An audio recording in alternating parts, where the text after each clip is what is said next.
Hi, my name is Dee LaSure. I am a writer and producer. For those that know me pretty well, I'll say this. A select few that know me well know that I often say writing is my greatest joy and my greatest heartache simultaneously. But I have come here today to say that I am preparing to take back my power. It is no longer my heartache. Okay, for years it's been nothing but challenges to get a project up and going. I have written for television, I have produced for television, I work a lot on crime reality shows, which is great. I mean, it has taught me so much about the industry, so much about crime reality in itself, which has always been a separate niche just because my dad was actually in law enforcement and I spent a lot of time growing up actually going to work with him. I know it's really, really weird to be a little girl in a police precinct, but it was fascinating. And still, when I go home and visit him, because he's still working, I still go spend the day with him at work and look at his open cases. I read some of his cold cases just to see if anything jumps out at me, just because I've been in the field for so many years. However, I wanted to go from television to film. It seems like it would be easy, right? Not necessarily, especially because the crime reality shows I worked on were for another production company. So this particular instance, I started my own production company and I wanted to do my own projects. I wanted to get my voice out there. I wanted to join the ranks of great writers, great producers.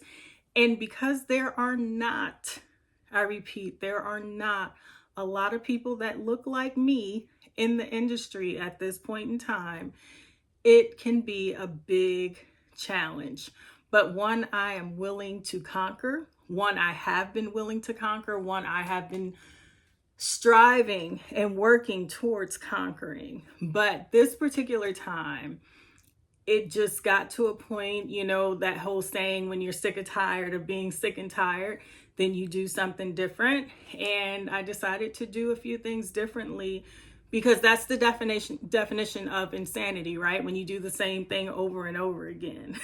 And it seemed like for years I was doing the same thing over and over again. And it was yielding the same results, which were no results, it culminated in having 3 of my TV shows stolen. Yes, I repeat, they were stolen from notable people at that. You would think that celebrities and notable people have their own thought processes. That's not always true, because when you have good thoughts and you have a good process, they want to take that away from you, which I'm not going to lie. I was pissed. I was beyond pissed. It was hurtful. I remember my very first show the very first show that was taken. I had just given birth to my daughter. She was about 2 months old. And this particular person was on the Russ Parr morning show. And I got a text message that said, "Hey, listen to Russ Parr because they're talking about your show." And I'm like, what? They can't be talking about my show because I'm here in my house, right? So I turned it on and this person was talking about my show, and she was the host of the show, and she was telling Russ Parr how it took her years over the concept and how she was so excited over the creation process, and how she was excited for the audience to get to see what she had come up with all these years. It was completely my show. It was to the point where they had gone to my website and taken my synopsis for my show word for word. Like, at least change the wording a little bit. But no, the unmitigated gall that they had, it was word for word, and it was my show. So that was an interesting thing. And I just felt like at that time, they were taking food out of my daughter's mouth. I was a single mom. And excuse me, it was very, very interesting.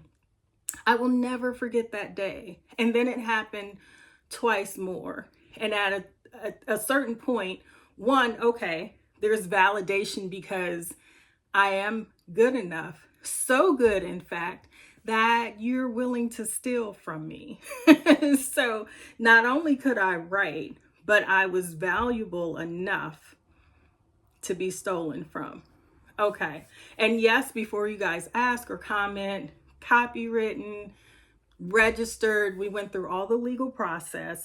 Everything was as it should be, and yet still it was stolen.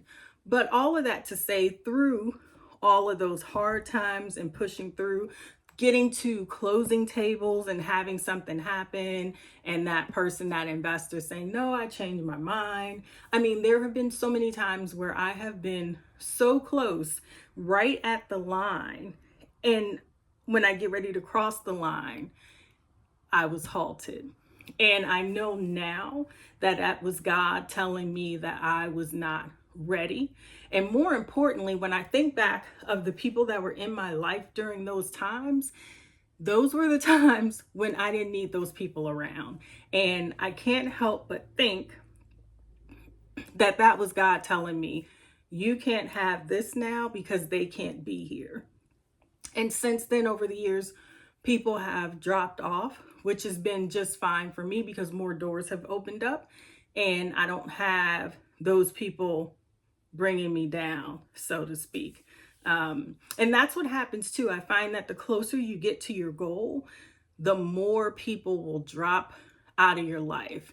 And it's one thing I started doing once a month, sometimes twice a month. I actually pray and say, you know, God, if there's anyone that should not be in my life, please remove them quickly so that there's not a long drawn out process. Because before, you know, it would go years of people being toxic and having no need other than to take from me and would be in my life.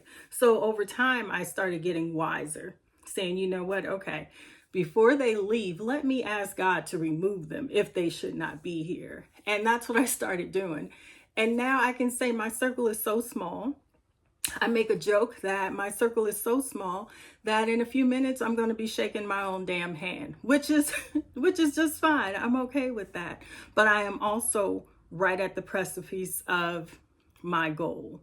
I am right at the door of beginning my journey of filming my very first movie project. So it is terrifying. It is exhilarating. I am nervous. Not so much will it happen or will it go right. I am nervous because this has been such a long time coming that I don't even know. It's like a little kid before Christmas, you know, when you're waiting and waiting and waiting and you're like, how many sleeps, how many more sleeps? I think that's the book Jimmy Fallon has, right? How many more sleeps until Christmas? So that's what I'm thinking. How many more sleeps do I have until I wake up and I'm on set? So right now, tentatively, we are set to begin filming January 2025. It will be a Christmas movie. It just so happened that that was the first one that kind of came up. It was one of my more cost-effective films. I have several. I love Christmas, but I also have thrillers. I have dramas. I am a mood writer. I write what I feel like at the time. I write what possibly could be happening in my life. I write if I see a situation and I ask myself, you know, what would I do in that situation? Or more importantly, what would a character do in that situation? That's generally and typically how all my stories come about. Sometimes I write from my dreams, which has been pretty interesting because you're either going to be terrified or, you know, really impressed by what I dream. But yeah, I am excited. I want to share this journey with you. It's almost to commemorate it for you, but more importantly, make a journey in a diary, a video diary for myself as well. I'm going to try to be diligent in recording the process, sharing what it's like to go through this process. I know there are so many aspiring writers and filmmakers, and I am being blessed in the process, because this is a process, and every day there is a new blessing that is coming about, and I'm finding myself in positions where very soon I'm going to be able to help others. And that is also one of my things on my list that I want to do, because I know how hard it is and how hard it was for me to even get through the door. So if I can crack the door open and help somebody else, then that's what I plan to do. So stay tuned. I'm going to have some interesting things. I'll talk more about the Christmas project. I will talk more about, there's a project I'm still looking for an investor for. We still are just speaking to different investors, really weighing our options, but that's a project we're doing in Morocco. And I'm excited about that one. It's so vastly different. That one also has the potential to help many, many people of color. And that is probably what I'm most excited about, just to get the message out. I'm not going to spoil it yet. I'm not going to tell you what that message is, but just know that I am really working towards the betterment of people of color, because there are so many Black and brown people that don't have a voice. And if I can portray that voice on screen, on film, what a blessing. What a blessing. And do it in a way that's not only entertaining, but educational as well. That's what I'm looking forward to.